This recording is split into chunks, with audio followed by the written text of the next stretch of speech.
Tonight, we fully flip the page to the 2023 draft and Dynasty rookie season. It's Superflex Mock 1.0 on the Footballguys College Football Show.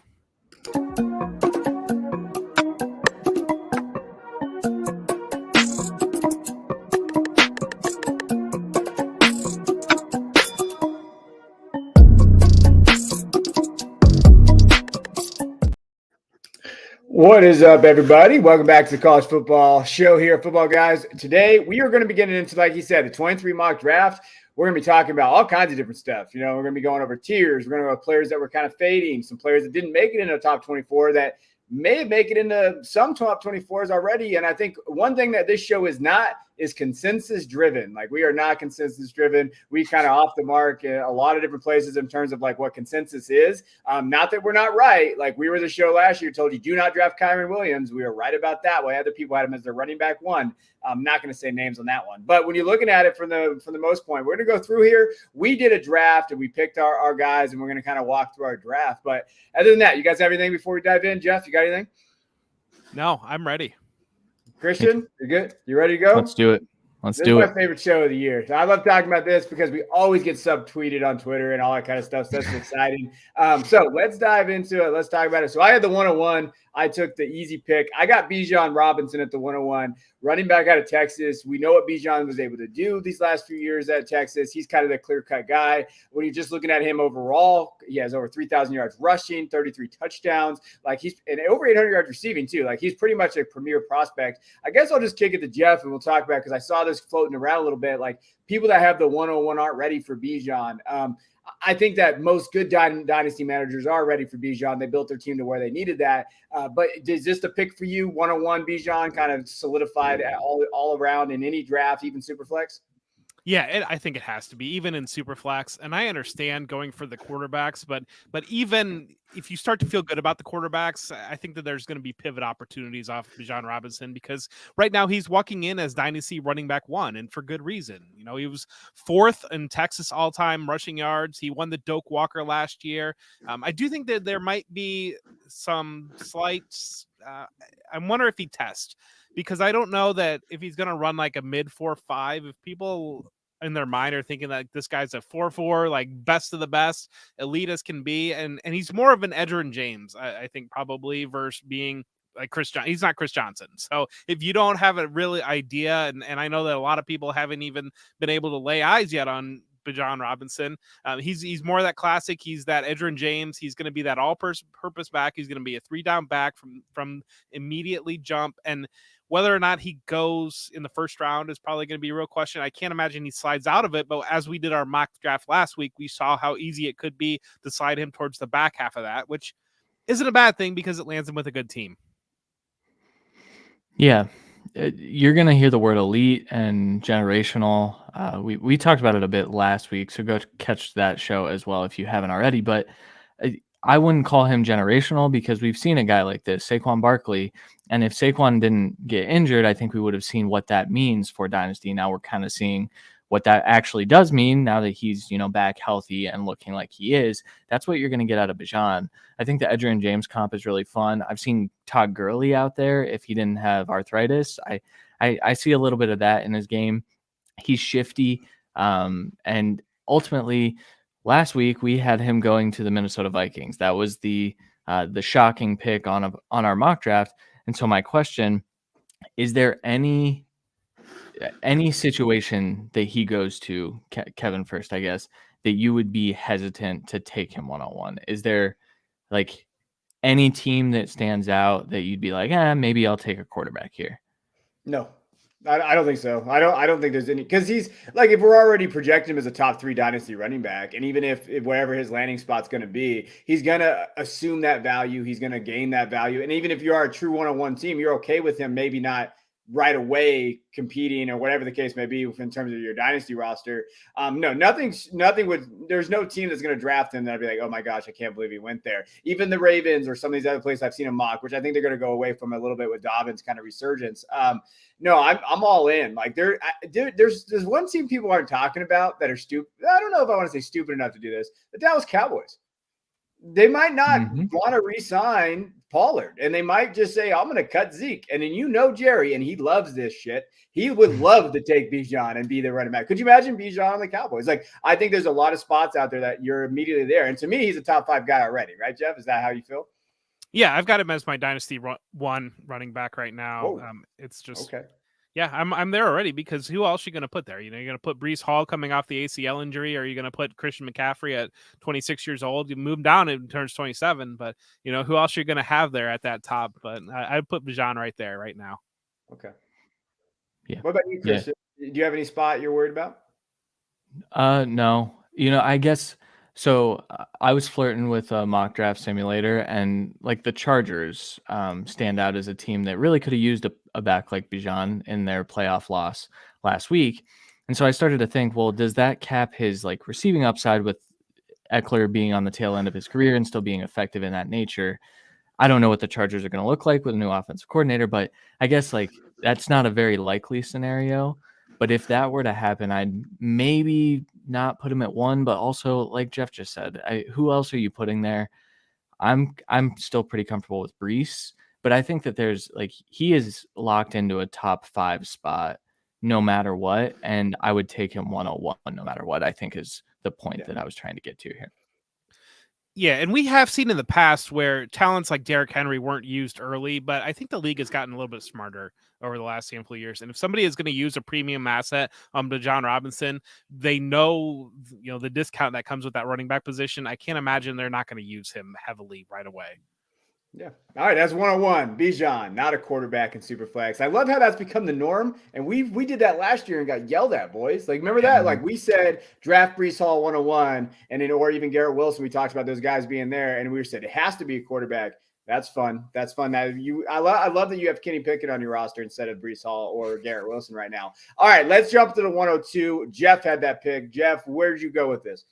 I want CJ Stroud, quarterback, Ohio State. I do believe that Stroud will be the first quarterback selected. The Las Vegas Insider, I just checked that out. Vegas Insider has CJ Stroud as the odds-on favorite to be the number 1 pick. I think the early buzz was on Bryce Young, but with what CJ Stroud did against Georgia and kind of now that he's in the draft class, I kind of do expect that to grow. I just don't think you're going to get you got CJ Stroud is a prototype quarterback, 6'3", 220, 215, whatever it might be, versus Bryce Young being maybe 5'10", 190, maybe. You're just not going to have NFL teams that are going to take Stroud over Young. And looking at the way the draft sets up, I think the team that's going to be most aggressive to go to the number 1 is probably not going to be the Houston Texans, which is a situation that I wouldn't mind avoiding for my rookie quarterback. If he lands with the Colts, where you've got Jonathan Taylor, a run game that he can rely on, and what used to be a good, strong offensive line with Michael Pittman as the lead wide receiver there, that would be a nice landing spot, or another team that gets aggressive and goes up and get there.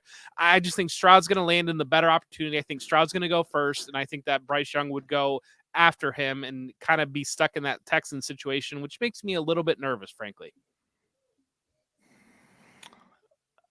Do you think that CJ Stroud has top 12 potential? Yes. I think that what we saw him use his legs, it's difficult for me walking back to obviously what we see with Justin Fields' usage of the run game in the NFL versus what we saw at Ohio State. How much of that's coaching and how much of that is how he wants to play? And we saw Ryan Day not use an elite rushing quarterback in any sort of schemed up run schemes or anything like that with Justin Fields. And we saw similar things with CJ Stroud when the moment came to it in the semifinal game against Georgia. Stroud was able to use his legs, and those are against NFL players on that field. And he looked natural and he looked athletic enough to do that. I don't think either of these quarterbacks are that type of quarterback that is going to get you 60 yards on the ground and be giving you 6 fantasy points per rush. And I think that that's kind of something to consider here. That's using that as a tiebreaker. I'm going to again go with Stroud because that's that prototype type guy that's what you want to see on the field. And that's the NFL teams are going to be there. Yeah. So I asked that. So, hypothetical, very much so hypothetical, but say we go through this pre-draft process and Anthony Richardson starts to get hype and Anthony Richardson, his odds start to creep up. And then Anthony Richardson is the first quarterback off the board. would you be steadfast in keeping Stroud and Young ahead of Anthony Richardson? I guess Kevin, since you haven't talked in a while. Oh, I'm used to it with you two. Okay, so if I'm looking at it like in terms of that, I think so. Anthony Richardson's such a wild card to me, right? Like, so when you're looking at just the process in there, I think if he gets the hype and thing, I think Richardson's the swing play. Like, if you really want to go ceiling and he gets top 10 and like, oh, you're excited about it, yeah. But until the draft comes, I'm not moving Bryce or CJ off that top because I'm going to let the draft tell me what Richardson is to me. Like, because I think it's just, we're going to galaxy brain this like we did last year with Malik. Some people did, and we said, oh, of course he's there. And then people had, pie in their face. People that had him as QB1 overall, and he goes there. So I think with Bryce and with CJ, that's okay. I know where they're at. And then with Anthony, I'm just going to wait. I'll wait until, hey, where it's at. I know there's one guy on this list I'm not going to draft. It's going to be Will Levis. I'm not going to do it because his values are going to be too high. We'll get to him. But yeah, Anthony to me is a wait and see. If top 10, I'll push him up. And then it's getting serious. Okay, where did he land? Does he have a good coaching staff? Then you might have to consider him maybe over Bryce, depending on what the size looks like. But you guys know I'm a Bryce guy. So I'll let Jeff talk about that too. What do you think, Jeff? I agree. Yeah, if the NFL is going to tell me that Anthony Richardson is the best quarterback in this class, I will lean into his natural tools for fantasy and have him as the top fantasy quarterback in this class. And that's when, I don't know, I struggle to see that happening, especially, I mean, we're mid-January now. We're 3 months out from the draft. We do have some time for that to work out, but I would just be very, very surprised that at the level that we've seen for both CJ Stroud and Bryce Young as a passer, for Anthony Richardson to kind of move above them. But he is going to go higher than I think what people are realizing. Yeah, that's why I posed that question. All right, let's go to 103. Christian. So we have Bijan Robinson 101, CJ Stroud 2, 103. Where are you going, Christian? Bryce Young. I asked that question very hypothetically because I do think that there is a 2. There are 2 quarterbacks that I think should go in the first round. There are 4 quarterbacks that are going to go in the first round. But for fantasy, I think when you're looking at what Stroud and Young can be as passers, I think you're happy with the floor. I think that no matter what, these guys are going to finish as QB2s. We're not going to get the Zach Wilson where they just don't know how to read a field. I don't think we're going to see that. I think what we are going to see is, maybe their ceiling, their career average is somewhere in the back end of QB1s or high end of QB2s. But I think that in Superflex, that is what is valuable here over some of the other options. Now, I strongly considered going running back here, but I do think that with the strong quarterback class, and with Bijan being really the only certainty in this running back class, that's why I leaned QB2 here, Bryce Young. Okay. So I want to talk about Bryce a little bit just because you guys know I like him a lot. I think to me, he's one of the smartest players in the draft. When you just go through what he's been able to do processing wise, like he out of structure playmaking off the charts. Like that's one thing that I highlight with Bryce a lot. I know he's small. He's listed 6 foot, but he's probably we're going to have a bet on this show. Like everybody in the chat, let us know what you think, how tall he is. But overall, I think we're going to have an over under bet on the height for him. But I think that when you're just looking at the process and you're looking at his ability to kind of make plays, and I come back to one thing. I keep coming back with Bryce because you guys are going to always rank CJ ahead of Bryce. It's just one of our things that we've been doing for 2 years in this show. And I always have Bryce a little bit ahead of CJ. But I think I go back to he really carried Alabama. Like Alabama was not Alabama as we think it is. Now, Jeff will make jokes about Alabama and all that stuff, but Alabama struggled, that receiving core struggled. Like a lot of things in that process, we've talked about it here. They win probably 8 games, 9 games, maybe without Bryce, just considering what he's been and his ability to kind of push that team up. They beat Georgia last year in the conference championship game. Those are the things that I keep coming back to. Every time I get down to his profile and I look at everything, it's hard for me to rank a kid like Bryce because he has intangible things that don't necessarily show up everywhere, spreadsheets, those type of things. And I know he's going to get docked for those other things.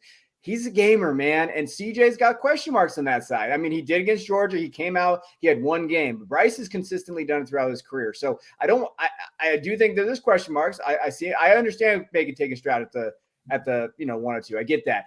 But Bryce is not that far off if you're going to have him a little bit below him. So the conversation happened this fall, and a lot of people were talking about if you had swapped Bryce Young and CJ Stroud. But I think people were not realizing, Jackson Smith and Jigba did not play this year. And Travion Henderson was barely played this year. And when he did play, he wasn't himself. And so, yeah, CJ Stroud did have Marvin Harrison Jr., the best wide receiver prospect, I don't know, maybe in our lifetimes, coming out next year. Outside of that, Emeka Ibuka is a good player, and he was able to do some things after the catch. But beyond that, there was a rotating cast in that backfield, whereas Bryce Young had Jahmyr Gibbs, who we'll talk about here shortly, in that backfield along with him. So I think this narrative out there that CJ Stroud was playing with an all-star team and Bryce Young was carrying a bunch of scrubs at Alabama, like along the season. Okay, hold on. I'm not letting you get away with that. Stop it. Marvin Harrison Jr., you just said, is a top prospect of our and Emeka Ibuka, statistically and analytically, is almost better than Marvin Harrison Jr. when you put up their profiles. So you're telling me CJ played with the top 2 wide receivers in college football? No, Emeka Ibuka is not. Emeka Ibuka is good, Jeff. Well, Stop okay, it. so 2 years ago, coming out of school, he might have looked. No, he's nice, good this year. What are you talking about? He is good. Yes, he's there good. are. He's the wide receiver 2 of the 24 class. Who would you rather have, Emeka or Jordan Addison?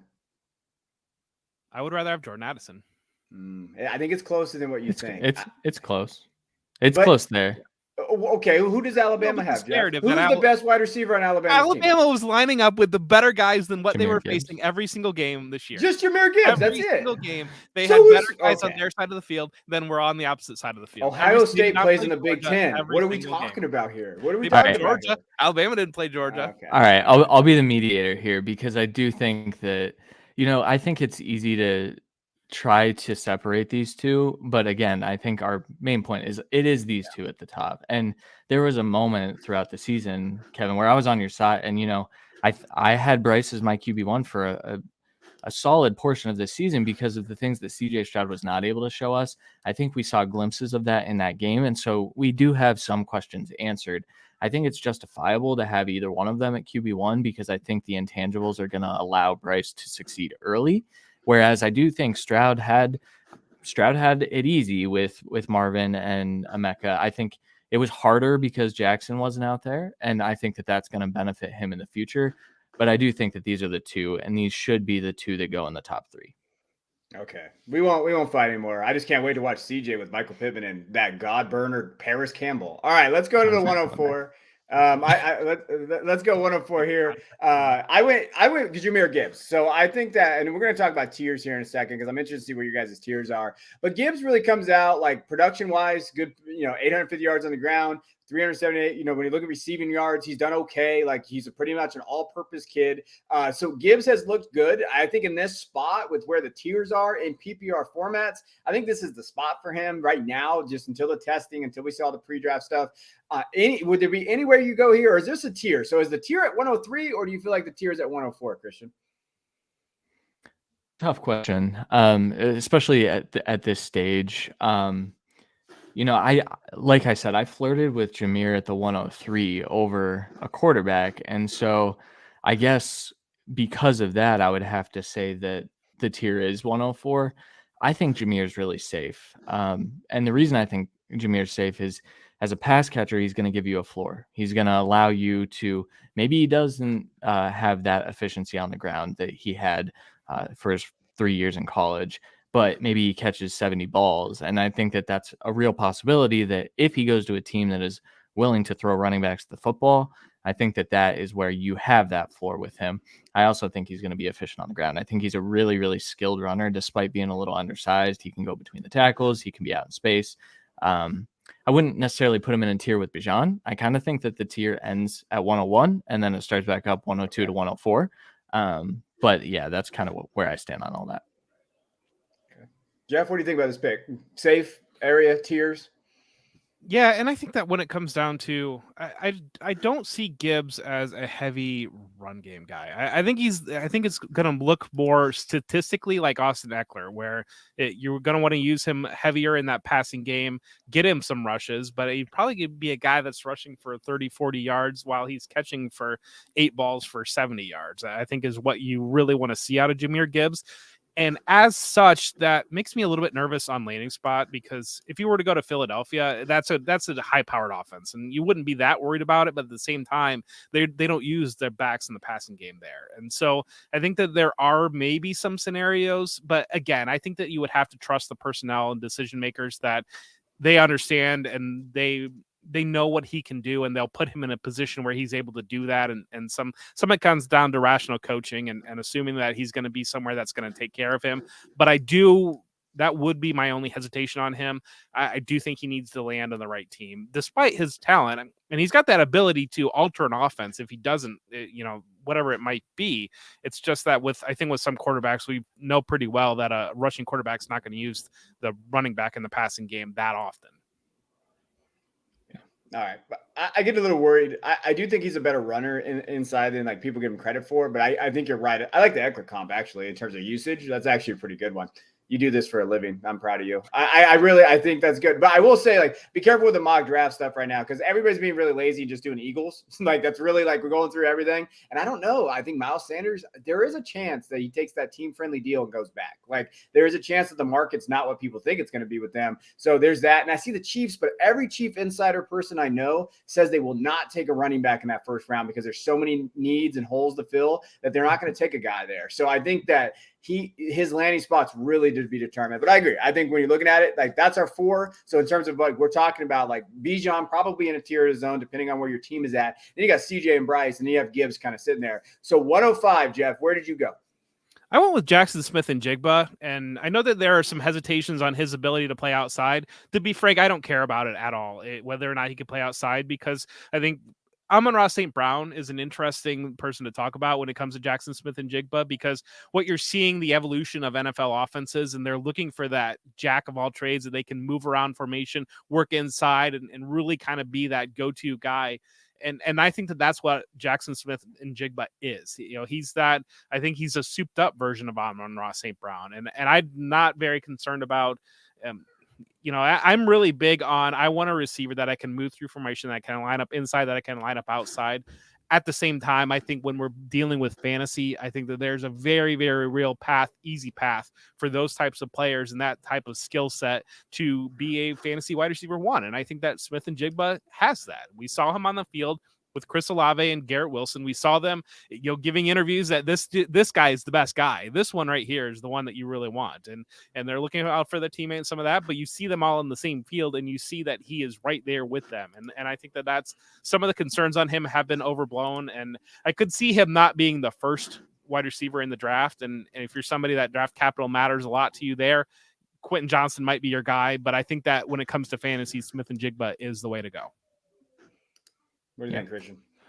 Well, I saw someone speculating that his testing numbers are going to push him to the 4th round. And I laughed out loud. I looked at my phone and I just laughed. That's not going to happen, folks. There is a real possibility he drops into the 20s, but you know who also was drafted in the 20s? Justin Jefferson, because people thought he could only play in the slot, and then he doesn't. And even when he is in the slot, he's dominant from there too. And I'm not saying Jackson Smith and Jigba is Justin Jefferson, but I'm saying that maybe that stuff gets overblown, and first round draft capital, you just pick your guy, pick the guy that you like the most.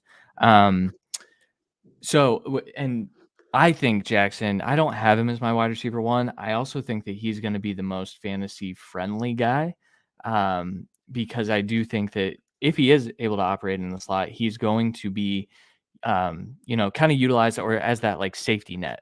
And I think there's a real world in which he is the first wide receiver off the board, like we did in our mock, where the Texans take CJ and then they take Jackson with that second first-round pick that they got from the Browns, which that we've seen that method work at the NFL level, and the Texans need to find something that works, because they haven't had any of that in a while now since Bill O'Brien was there. So yeah, that's kind of where I stand on that. I think that Quentin Johnston's going to be a good NFL receiver, in my opinion. I think that athletically, he has the highest ceiling in terms of what an NFL wide receiver 1 can be. But Jackson probably has the better fantasy value. Amon-Ra St. Brown is a fantasy wide receiver 1 and now considered probably a top 7 to 8 dynasty asset. I think we'll get there with Jackson too. And I think the way that I think the way that they used Amon-Ra and those type of things is going to help out a guy like Jackson Smith-Njigba because we're going to see that kind of area. But I think we're galaxy braining a little bit, JSN. Some are. We're not. I think that he's going to fit. He's going to have he's going to have that offense that we like to see. Like I think he's going to have the great numbers. Like I saw recently, Jeff shared a mock or actual draft with us where he went at the 109.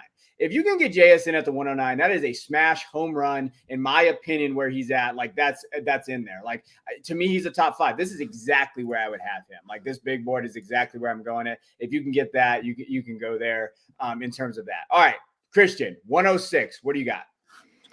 106, Quentin Johnson. I already kind of, spoiled that one, but I think Quentin Johnston is going to be a really good NFL wide receiver. I think that when you talk about Quentin Johnson, there's some nuance that is required because the kid is very, very new to the wide receiver position. He did not play a whole lot of high school football, and he was still rated as a 4-star recruit because of the athleticism, because the insane speed size combo, the jumping ability.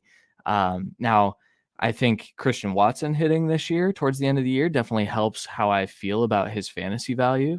I think you have to go to a team that's willing to look at you in the red zone, but I think Quentin Johnston will develop. A lot of people are saying, he's just a jump ball guy. He doesn't really run crisp routes. That's kind of true. I think that that's an area of concern, but also you take the physical freaks, you hope that they develop their route running. And then, this is a guy that legitimately, if he hits a ceiling, could finish as a top 3 wide receiver in all of fantasy football at some point. So I think here at the 106 is a good spot for him. What do you think, Jeff? Quentin, what is your opinion of Quentin Johnson? Same thing. I wrote him up for the project that we were working on, and I landed in the same place. There's levels of polish that you don't see in the game, and he disappeared quite frequently and for extended stretches of TCU season, but at the same time he made huge plays, and the athleticism, it's just going to jump off the chart. His relative athletic score is going to be through the roof, and it's exactly what you're looking for in a primary and an X receiver. And whether or not he can work and grow and work out of the slot and do those types of things are going to be his real question on where his ultimate fantasy football ceiling lies. I will say, looking at PFF grades and everything there too, his drop percentage is alarming. 13% this year, 12% in his first year. He did it a little bit better last year. And then like the catch rate is alarming. Like his, those type of things, like when you're looking at those are the big red flags. Quentin's there. NFL's going to love this guy. This is old school. This is like when Jeff grew up. These are the wide receivers they like the guys on the outside goes up and get it. So I do think that it's going to be interesting to see how the NFL kind of deals with both these guys. Do you think JSN and Quentin, they're fighting for wide receiver 1? Do you see anybody else in there, Christian? I think Addison's worth a discussion. Okay. I have more concerns with more tape on Addison, though, that we'll talk about when we get there. Me too. Jeff, you feel like these two guys that we're talking about, so this is a pretty good value for where they're at?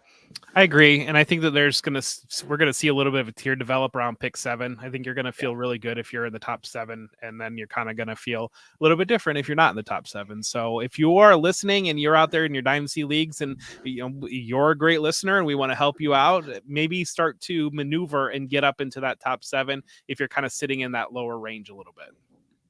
Yeah, I don't hate that. I think that's a good take there. And I think too, like this next guy. So 107, I'm at the 107 here. I took Anthony Richardson. Now this is baked into him getting first round draft capital. So I'm just going to say that off the top so I don't get like dunked on later. Like if he gets drafted in the first round, he's got to be a top 7 guy, I think, just based on overall value. Now where he's getting projected right now, draft capital wise, it's kind of all over the place. I've seen top 15, top 20. I see 5. I see 1 for those guys that want the clicks. But overall, like he's the boomer bust. So when you're looking at what he's been able to do, he threw for at least 400 yards in 2 games this season. He has that upside.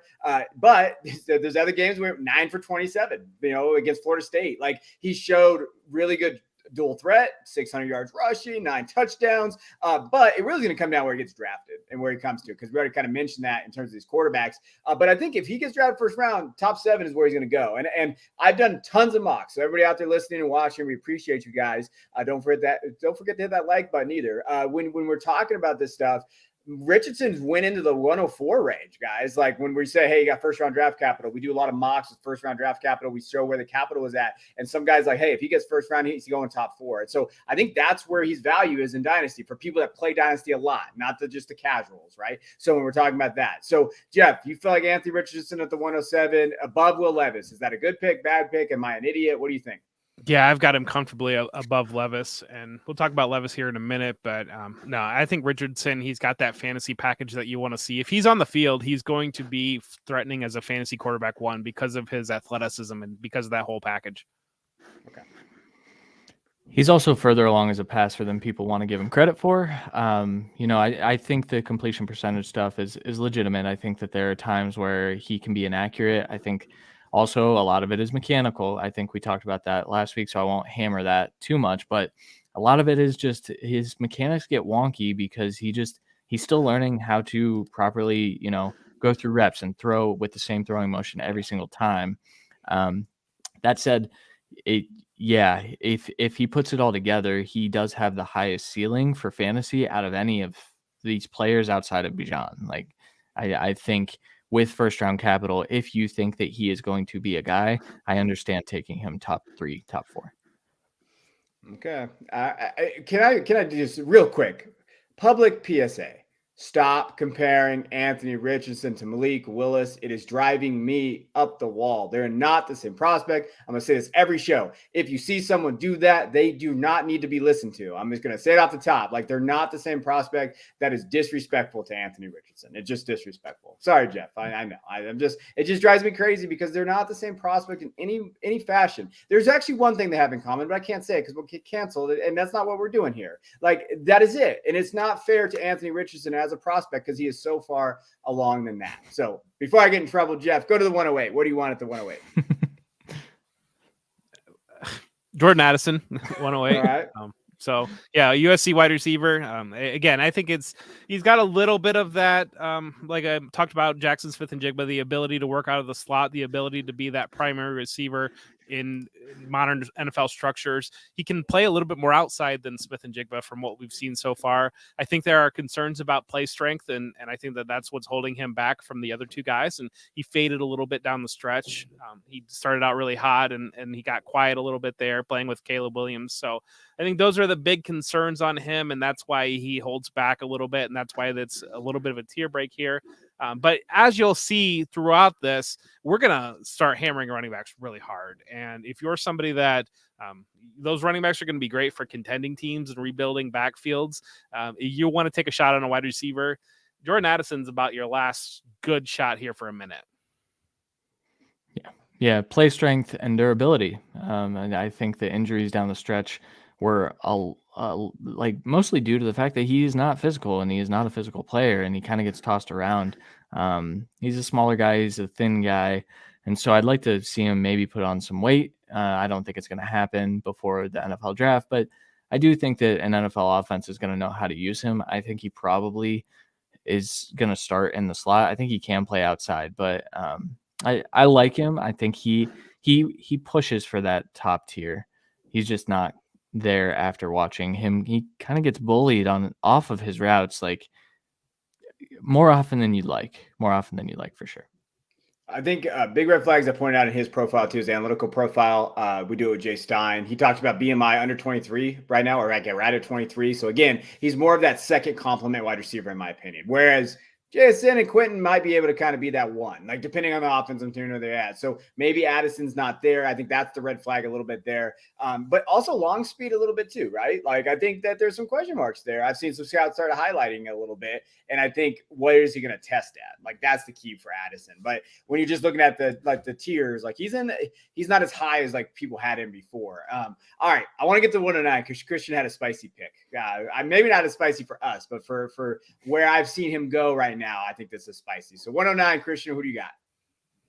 I went Tank Bigsby over Zach Evans. And the reason I went Tank Bigsby over Zach Evans, I love Zach Evans, but when I revisited Tank Bigsby's film and what he was able to produce with that Auburn offense, I think Tank Bigsby is a potential 3-down guy that an NFL team is going to take in the top 100 and say, here are the keys and you can go be our starter. He is a very, very bursty runner. You're going to hear a lot about Tank Bigsby being slow. I don't think he's slow. I just don't think he's fast. I think he's somewhere in between there. But I think from an in-between the tackle standpoint, he is going to be one of the more efficient runners because of what he faced at Auburn with that terrible offensive line. I think the draft capital is going to be a little better than what people project. So I went with him here. The caveat here is some of the running backs will move a touch with landing spot, but that stuff doesn't matter right now because what I'm just projecting is, can this guy be an RB1? I think Tank has that in his range of outcomes. Yeah, and I think there are multiple backs that do. I see a lot right now. It seems to be a trending question of who is your RB3 because the first two are so decided. And I'm just going to say right now, it's so close grouped together. Your RB3 is whoever lands in Kansas City or Philadelphia or whatever elite offense somebody lands in. That's going to be your running back 3 in this class. And so, you can do your evals. And right now, I don't know that there's a wrong pick out of this group is kind of what I'm trying to say here. So. I think so. To your point, like CEH, remember when he went to the Chiefs and everybody just bumped him to 1? Like that stuff's not going to happen with the talent above them, right? With Gibbs and Bijan. So like what we're trying to point out too is like there's such a small difference between some of these running backs in this area. The landing spot will matter for those guys. Like we're not talking about bump and landing spot. Like if Tank goes to the Chiefs, which he wouldn't because that's not a pick they would make. But if he did, we're not talking about him going above Bijan. That's like the CEH drug and the CEH problem that people had earlier. Like that was the issue. I think we've learned from our mistakes. Like, oh, wait, he's not better than Jonathan Taylor or whatever the case may be, wherever that's at. These guys aren't going to get there. So when we look at these running backs, and there's going to be a ton of them here, like Evans, Bigsby, I think I said it's spicy just because you and me, man, Christian, could you imagine us rewinding a year ago and saying we're going to take Bigsby over Evans? You and me would have slapped each other.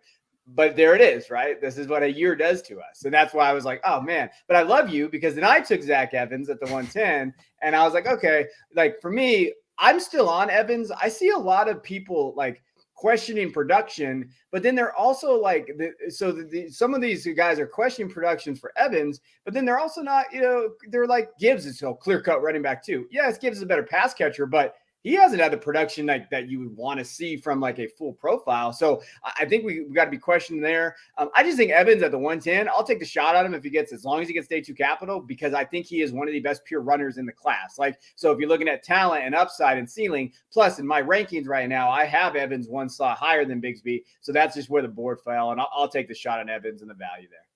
Yeah, and that's the guy that I really want to land in Philadelphia. Between him and Jahmyr Gibbs, I would rather have Evans later land in Philadelphia, and that's the guy I think could really take off in that offense.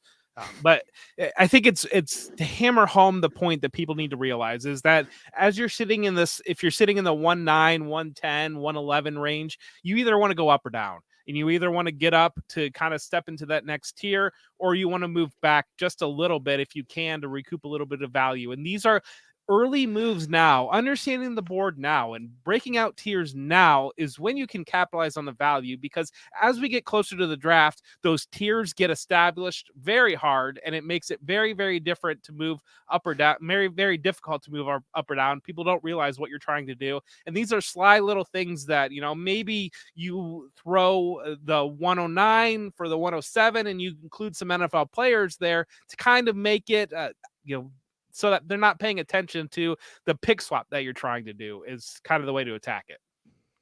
And I kind of address these things too, like let them reach on the guy at 109 and slip back to the 112 and get the guy that the value comes and add that value to your roster. So like, I'm okay with that because the difference between 109 and 112 might not be enough for you. Right. So like, that's also the point. Like let it dip, let it slip, and then just go. Don't make the kind of like in a startup. You don't really want to make that first pick that starts to run. You're okay actually making that last pick or the value pick where the run's not going. So like there's all kinds of different little things you can do in these drafts. So we went Zach Evans at the 110. Jeff, where are you going with 11?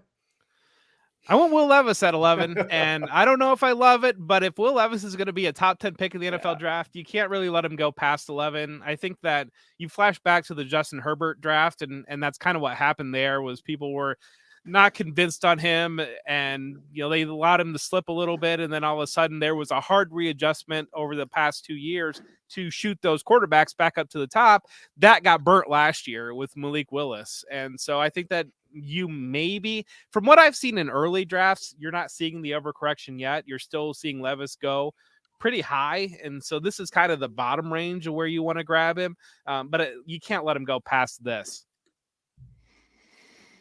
Will Levis is Justin Herbert. You heard it here first from Jeff Bell For whom Jay Bell. No, I'm so glad you said that. I'm so glad you said it because I was going to say something, but I always get yelled at for yelling at Jeff. So I'm just talking about situations here. You said it.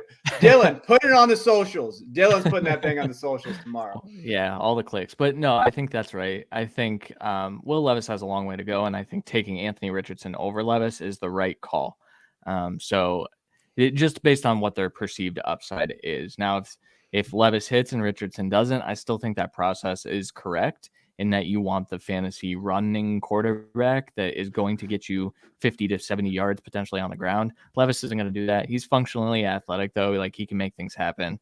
I just don't think he's that good. But he is my QB4, so here makes sense.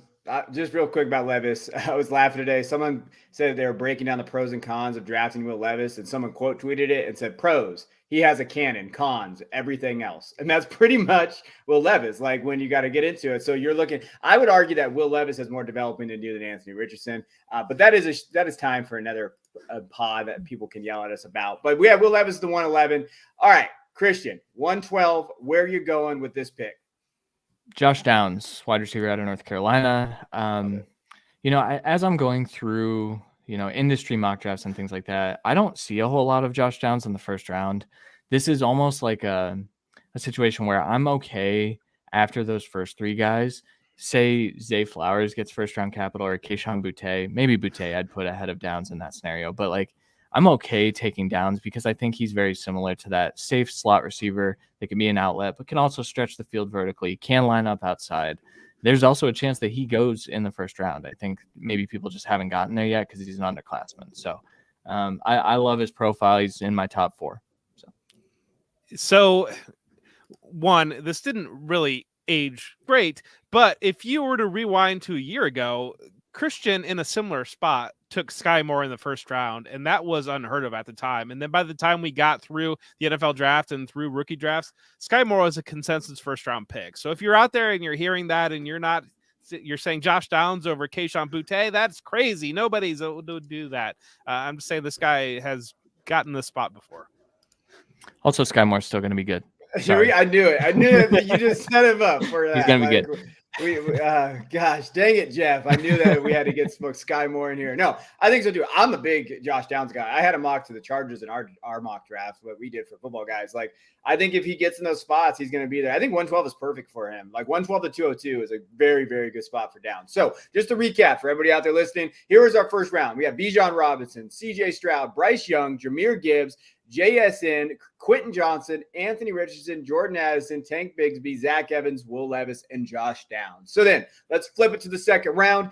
Started the second round. I took Zach Charbonnet out of UCLA. So I took him there, running back. It's so weird because last year I wasn't really a fan of Charbs. I was I don't, maybe he needs to come back. What is his profile? But you know what he did this year? He just did everything well. He hits all the analytical markers. You love his size, all this threshold. He's probably going to hit the draft capital threshold of that, that day 2 guy when you're looking at everything, all the mocks and everything there. And I love the landing spots we're getting out there. We're getting Miami Dolphins landing spot. We're getting some of these landing spots that you really like. If he can find himself on there, I think he's a very solid guy. So give me that. Give me Charbs there over those other guys. Jeff, what do we think about that? I think that right now, as you're looking at prospects, the running back class is so loaded that I'm not sure there's a big difference between the 201 and the 212 when we run through this. And I counted up, we took 9 running backs in the next 12 picks, just to give you an idea of where we landed here in the second round. And it's all it's all going to land on, it's all going to be landing spot. It's going to be draft capital and landing spot. That's going to create that division. But as you sit there right now, it's just hard to really make definitive tiers among all these backs. They're all just really very good backs. Yeah. I wrote up Charbonnet for that secret project that Jeff mentioned earlier recently, and it was really tough for me to find cons about his game. Yeah. He can be a 3-down guy. He'll probably be a first and second down guy, but he's going to get drafted in the second or third round, no matter what, I would say at this point. To me, he's if you think Brian Robinson can have a role, Jarvin, better than Way Brian better. Robinson. So Way like, better. okay, I'll take that, and I'll just plug him in and get 1,000 yards probably, like in touchdowns there. So that's where I'm there. All right, Jeff, where are you going at the 202? I went with Kendry Miller, the TCU running back, and he's that bigger package. He's going to weigh in around 215, 220, but this guy can run, and he's a burner. And I think that there are some concerns about maybe technical skill and refinement skill when it comes to running backs. But when you're looking at a size speed package, and if you're the type that I think relative athletic score will be favorable to Kendry Miller, you're going to be a Kendry Miller person if you're all in on that size and that speed. And that's what he's got. And again, a landing spot, we talk about the Dolphins. He seems like a very fun Dolphins running back in that Mike McDaniel scheme. Everybody go to the Dolphins, damn it. That's the spot we all want your running backs to go, so they're inevitably not going to draft a running back. But no, I agree. I think there's there. What do you think of Kendra, Christian? Because you and me kind of been on him, and then like there's some hesitation there a little bit. There's some question marks about some stuff. What do you think, Kendra? I'm slightly concerned about his draft capital. Yeah. But I don't think I should be. He's averaged over 6 yards a carry his entire career. And we talked about it when you tossed on the Zach Evans TCU film. It was tough to tell them apart because they are very similar backs in that they're both very talented. So I like him. And, this running back class is loaded. It will be landing spot. It will be preference. We've been talking about that. I like Kendry, though. I like all of them. And I like all of them. I like it. And so I'll go right into my next pick. 203, Tyjae Spears, the running back out of Tulane. This is probably another one of those hot takes where everyone's like, oh, who? I haven't seen him on many lists. This kid is talented. If you like James Cook last year, you're going to love Tyjae Spears. He's better. He's got better contact balance. He runs with more power. He's more creative in the open field. And James Cook just went, I think, top 60 last year or something like that. And Tyjae is a little bit younger than James Cook was. So I love Tyjae Spears. I think he's a stud. He's my RB5 right now. So I'm taking him here. Jeff, anything you wish you would have drafted over him, or you think Tyjae is okay? Tajae's good. I do. When we did this, full disclosure, when we did this draft, Kayshon Boutte slipped a little bit far, maybe. And everybody that sees this is going to say that, but it just speaks to how closely this talent's clumped together. And I can't blame you going one way or the other, because I think Boutte is going to be a guy that we want the NFL to weigh in on a little bit, because the last 2 years of his college career were kind of disappointing. And to Christian's credit about Spears, when you're just looking at his analytical profile, like his missed tackles forced after a rush it's an elite number. Like when you just look at what he's able to do, like it's kind of special in terms of like what he's able to do. His explosive runs after 10 yards, like so his elite, his missed tackles over there is over 60. His explosive runs 35. Like when you're looking at what he's able to put in tape this year, not like his career, this is 2022 season grades. Like elusive rating, like all of those things pop off to you at that. And I think the thing that popped off to me about Spears when I was watching this film and breaking it down, he's an elite receiver, y'all. Like he can, like, it's not just dumps and, and screens and all that. They put him to the outside. He's actually split a little bit, kind of reminiscent of Gainwell a little bit when he was at Memphis, kind of like doing that, but more of a nuanced runner inside. So like you kind of have both of both worlds. Like I think he's a pretty good prospect, and Christian obviously does because he's been shaking his head. So I appreciate that. I get so amped. I'm so excited to talk more about Tyjae in the next few months. We will. We're going to break those down. All right, I'm going to go 204. I was surprised he slipped, kind of, but we're smart, so I know why he did. I'm going to take Michael Mayer here, tight end, Notre Dame. This is not premium, so in terms of, like, what your tight end's there, I think actually 204, he's going to be on, like, we've already kind of mentioned this, but he'll be on the McBride track, I think, like, where you early, like, late first is where people are going to project him, and then, he's going to go kind of in that 202 to 204 range, wherever the case may be. I think there's questions about his athleticism. That's the biggest question about Mayer. I think he steps in and is ready to go, but there's some questions there. But I don't hate the pick at 204. Why did he slip for you, Christian? Just because these running backs are too good to pass up? Yeah, and I think that I do question the athleticism. I think Mayer's going to be more of a really good NFL asset than he is a fantasy asset. That said, with the tight end landscape, like he's probably a tight end one, just like Trey McBride kind of was slotted in as a back end tight end one before he touched the field. I think we're in that range. I think Mayer has more upside than McBride. But I also think that there are a couple of guys in this class that I'd rather wait for it too. And so that's why I'm kind of hesitant to take him in this range. where I can go get a guy like Dalton Kincaid, Luke Musgrave a little later, which we did, which you won't hear today. But yeah, that's kind of my mindset. I agree. Yeah, and coming off last year where Trey McBride was that fringe first round pick, and then Greg Dulcich was landing in the 3rd and 4th round pick. I don't think anybody would have regretted taking another running back or wide receiver and then grabbing Dulcich in the 3rd or 4th round over last year versus grabbing McBride. And I think that's kind of weighs your mind a little bit. Where I don't know. As good as Mayer is this going to be a guy that has the elite of ceiling? And kind of, I think we're at a place where tight end, if you don't have that very, very, very top ceiling, then what's the point? You're just going to be able to grab any random guy that's going to catch 3 balls and score a touchdown potentially. And you're just kind of playing roulette with anybody else other than the top handful of tight ends. Where's that ceiling for you though? Like, so looking at dynasty landscape, do you want it like, is it just top 3 and then screw everybody else? Because that's really kind of what you're looking at, right? So like mine, Andrews, Pitts, Kelsey, but would you say Hawkinson? Like I think Goddard? Hawkinson's there. I think that I think Goddard's the break. I don't think above Goddard. I feel pretty good about. I would put Kittle above Goddard. While Waller's kind of the wild card hanging out there, and whether or not I think that's kind of dependent on who lands with the quarterback. And I don't know the Raiders, if there's enough breathing room for him with Devontae Adams sitting there. But that right there, I think that right above Goddard. And I think that, if Mayer turns into Goddard, you're thrilled with that.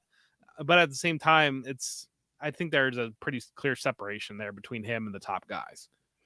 I just feel like if you roster, so just to give like people context here, that's what I was trying to get at. If you have your dynasty rankings, or you can look at ours, like if you have a top 12 guy, I don't know if Mayer's the right pick at this range, because I don't know necessarily if he's going to make that much of a difference between that 1 and 4. Like, like when you're looking at your rankings and where they're standing. So I think that's why he's going to slip a little bit depending on the league that you're in. But that's why I'm just thinking out loud. Like, when you're looking at, like, I have Waller at 13. So if I have Waller on my roster, am I going to take a shot at Mayer here, or take one of these running backs who could maybe bolster it up, or take Boutte, who's still sitting there? So I know I took him, but I really just took him because I felt like he was slipping too much. But that's just kind of my mindset going into these things, like trying to like figure out, like, when you're looking at it, make sure you have your dynasty ranks up, or just use ours, because we have up on the site.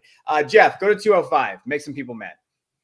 Yeah, I took Sean Tucker at 205, and I probably would have rather taken Kayshon Boutte, and I probably realistically would have rather taken Devin Achane, I think, maybe over Tucker, but they're all right there, I think, and I think that there's reasons. I'm not sure if Tucker's, again, kind of that Kendry Miller thing where he's going to be fast and he's going to test very well, but when it comes down to the technical refinement of the running back position, I don't know if he's all the way there. I don't know if he's a natural runner that's going to find those creases at the next level.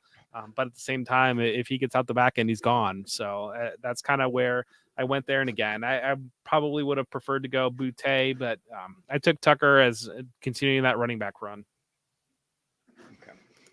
Yeah, I'm low on Tucker. I don't have too many thoughts here. I mean, I think this is the right range. The problem is you're going to see him in the top 7 or 8 picks when you get into real drafts right now. I mean, I've seen him as high as someone's RB3. I've seen him at RB2 over Jahmyr Gibbs. And so he won't be available in this range unless he doesn't get draft capital. But if he runs well, he's going to get draft capital, and he's going to run well. So he's getting draft capital. So, but I don't know. He's one of those guys I'll probably be off of because I don't know what it'll be. He is a fade on this show. I'm going to tell you that probably right now. Yeah. Kevin, do you have anything else? No, go ahead. 206. Jump into it. I took Zay Flowers also over Kayshon Boutte on purpose. So I knew I'm really hesitant on Boutte. The hype train has worn off. I think there are a lot of serious questions, and I think Boutte could fall to the 3rd round when all is said and done. But Zay Flowers looks like he's probably going to be a back end of the 1st round pick with what this wide receiver class is looking like. He's an elite player after the catch. He is a better athlete than I thought. He refined his route running this year. I thought that was an improvement point. He went back to school, which I thought was interesting. And then as a senior, he had a really good year. He's not going to hit every analytical threshold that everyone's going to like. But if he goes to the Chargers in round 1, I don't know that matters, or maybe not the Chargers. I keep using the Chargers. Like the Vikings Cowboys. even with Goes the Cowboys. Cowboys. Yeah. I mean, there are a lot of different options at the back of round 1 or at the top of round 2. It makes some sense for Zay Flowers to be a really good receiver at the NFL level. So.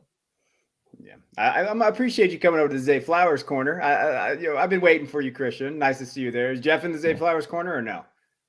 Yeah, I think he's a very talented player. It's the team to watch taking a wide receiver. The team behind it, the Buffalo Bills, I think are going to take a wide receiver in the first round, and it's going to be kind of like the James Cook situation where they take a player, put them in that offense, and all of a sudden that's the clear wide receiver 4 in this class.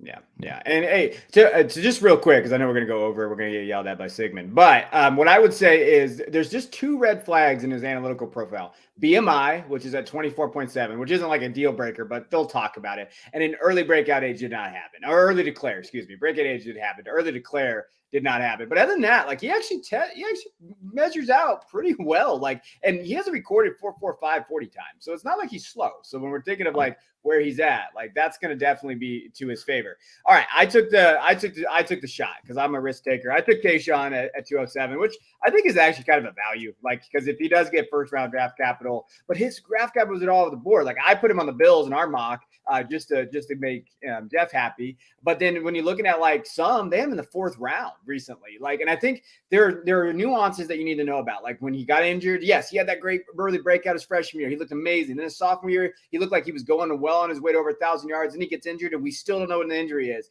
And then there were some bad things happen this year, like questionable decision making on and off the field. Like there was a lot of things going on here. He was coming back to school, then he basically like I don't know, I don't want to say kicked out, but he was told you need to go to the NFL. So like I think second round right now is okay until we see what the NFL thinks about him. He's an elite player if he's on the field and healthy. Like I think if he can do those things and he gets out there without the other stuff, Kayshawn's that guy.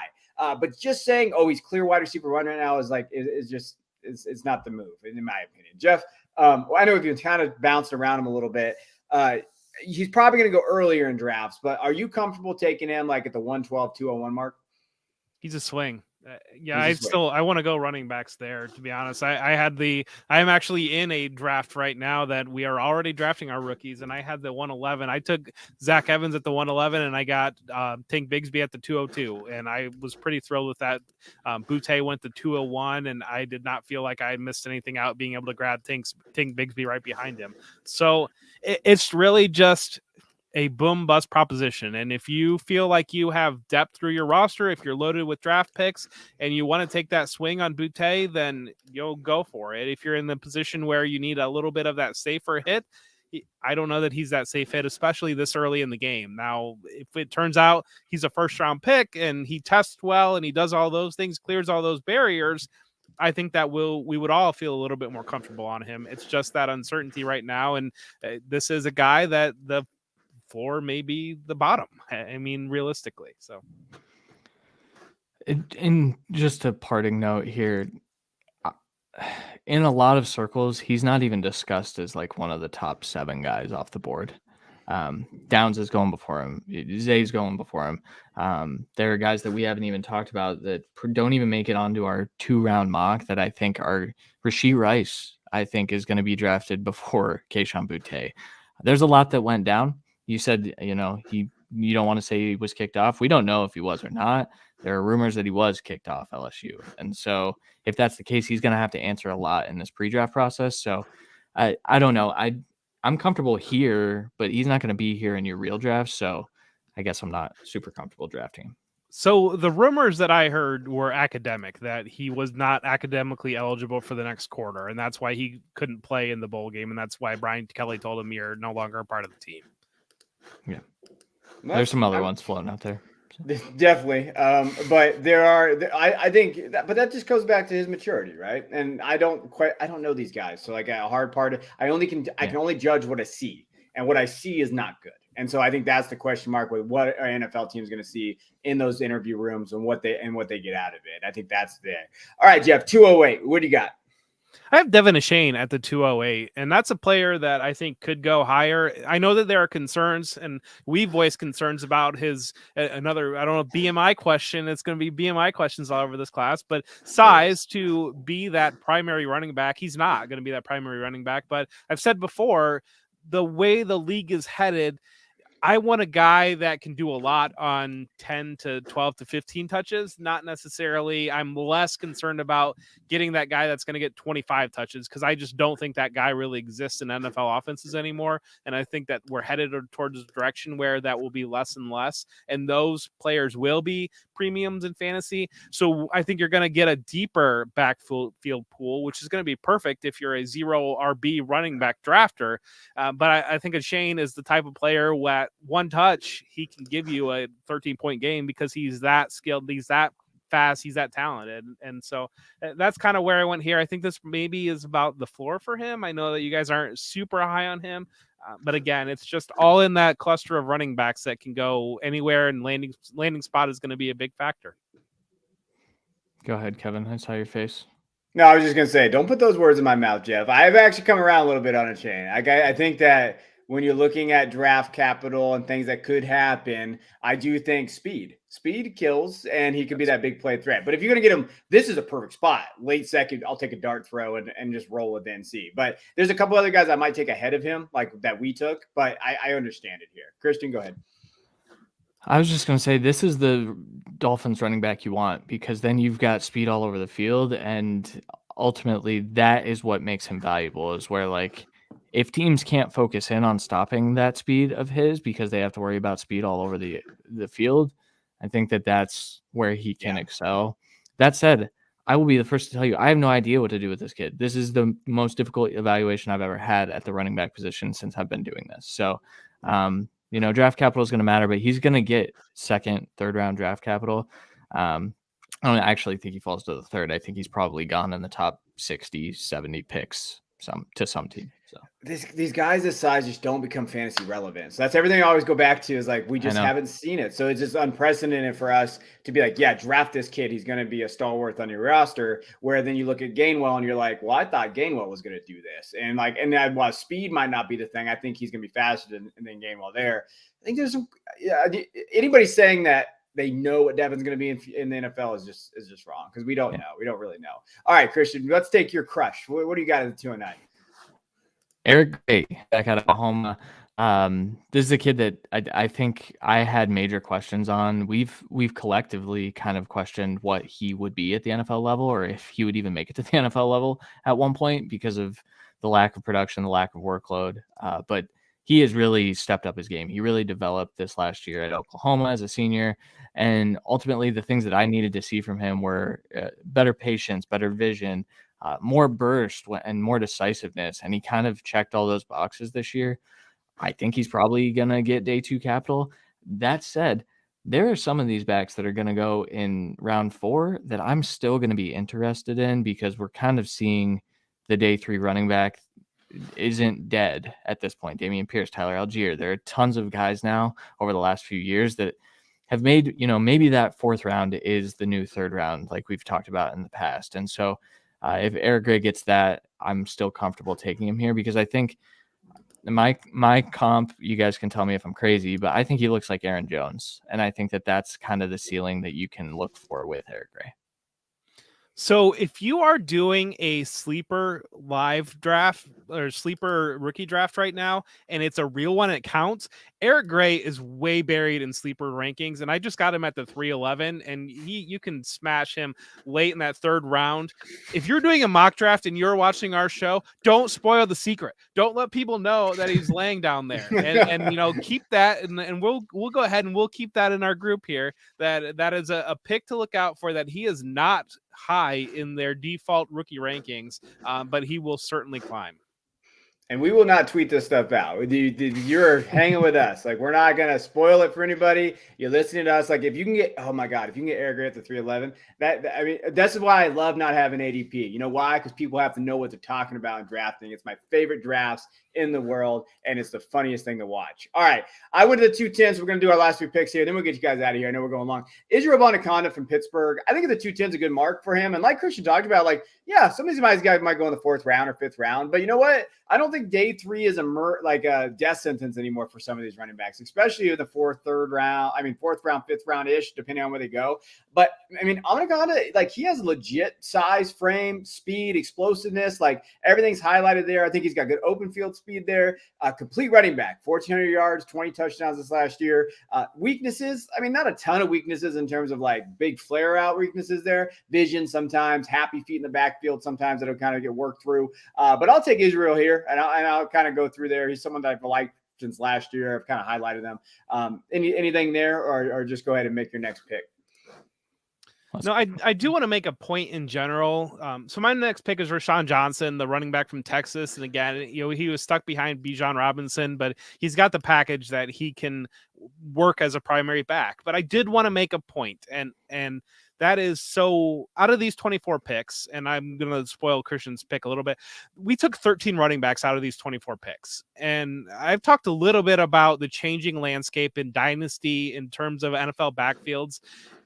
This is 13 running backs out of 24 rookie picks. And yeah, we'll be wrong on some of these guys potentially, but at the same time, we're going to be right on a lot of these guys. And NFL backfields are going to dramatically reshape with this draft. And you're going to have guys like Kevin threw out early in the show, Ezekiel Elliott, or maybe a Dalvin Cook, or maybe a Joe Mixon, that their teams are going to make hard salary decisions because they're in positions that they have outs in their contracts, that teams are going to see young pivots that they can move off to.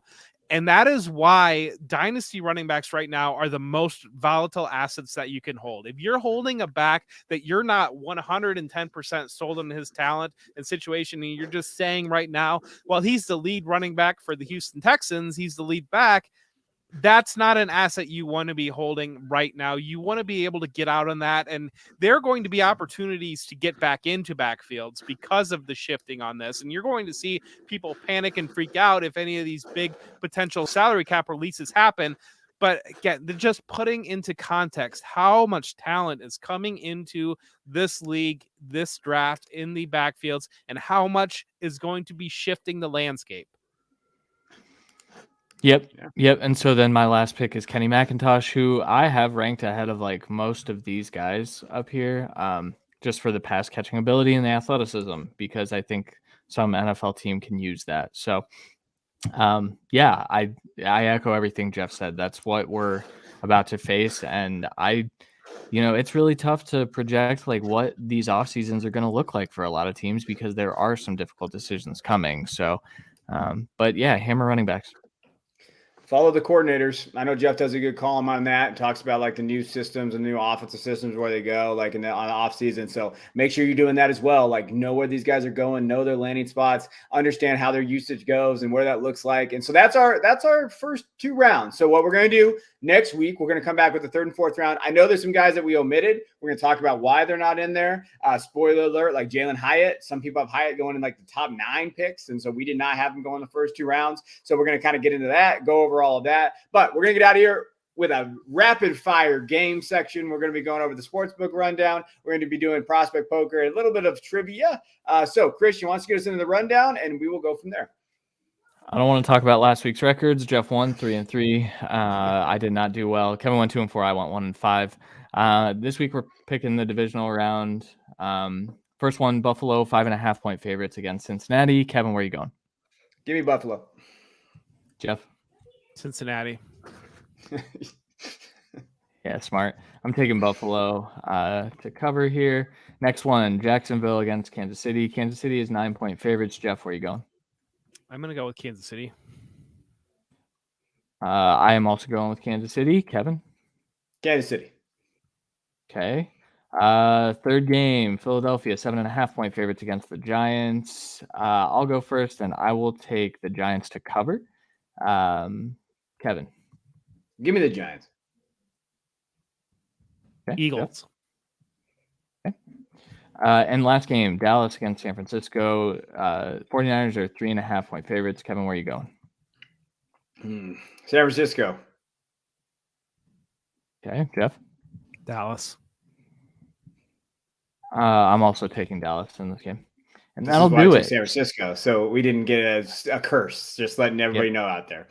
That's exactly what Jeff did too. So, all right, and that'll do it for the Sportsbook Rundown. All right, so we're going to play a little prospect poker. So we're going to pick poker on the screen. And while we do that, we're going to be doing some prospect poker. We're going to pick some over-unders that you should like. Last week I went 2-0. Christian went 2-0. Jeff lost and went 1-1. All right, Christian, what is your over that you like this weekend? Christian McCaffrey over half a rushing touchdown. I think, he's finding different ways to get into the end zone, but I think he's going to run one in this week. Okay. All right. So we have an 8 of spades. We have an ace of clubs and a 7 of hearts showing, and Christian throws up an ace of hearts. So Christian has a pair of aces showing right now. I am going to go with Jerick McKinnon over 33.5 receiving yards against Jacksonville. He's been used heavily in the passing game. So let's hit that number, over 33.5 receiving yards. And I have a 9 of clubs. All right. I'm going to go over on Trevor Lawrence's passing yards. I like 245.5. I think that the game script's going to dictate this. I think they're going to have to throw it around a little bit. I think they're going to be playing from behind. So give me over 245.5 passing yards for Trevor Lawrence. A 3 of clubs. Oh. Yeah. All right. My under this week is Saquon Barkley's rushing line, which is 70.5. I think Saquon will be heavily involved in this game, but I think he's going to have to get involved in the passing game in order to be effective. So I'll take the under. A 6 of clubs. So I have the under on Travis Etienne, under 68.5 rushing yards. Just like Kevin talked about, Jacksonville is going to have to throw the ball. And so I'm going to go under that number for Etienne. So 68.5 rushing yards. I have an 8 of clubs. I have a pair of 8s, but Christian's pair of aces beats me. Yeah, looks like my win streak is coming to an end this week, boys. I'm going to go Devin Singletary under 44.5 rushing yards. So I'm going to go there. I just think that they're getting other guys involved. Could kind of have that, he's had that role now. I think obviously with Allen, those other guys there. So give me under on his rushing yards, 44.5.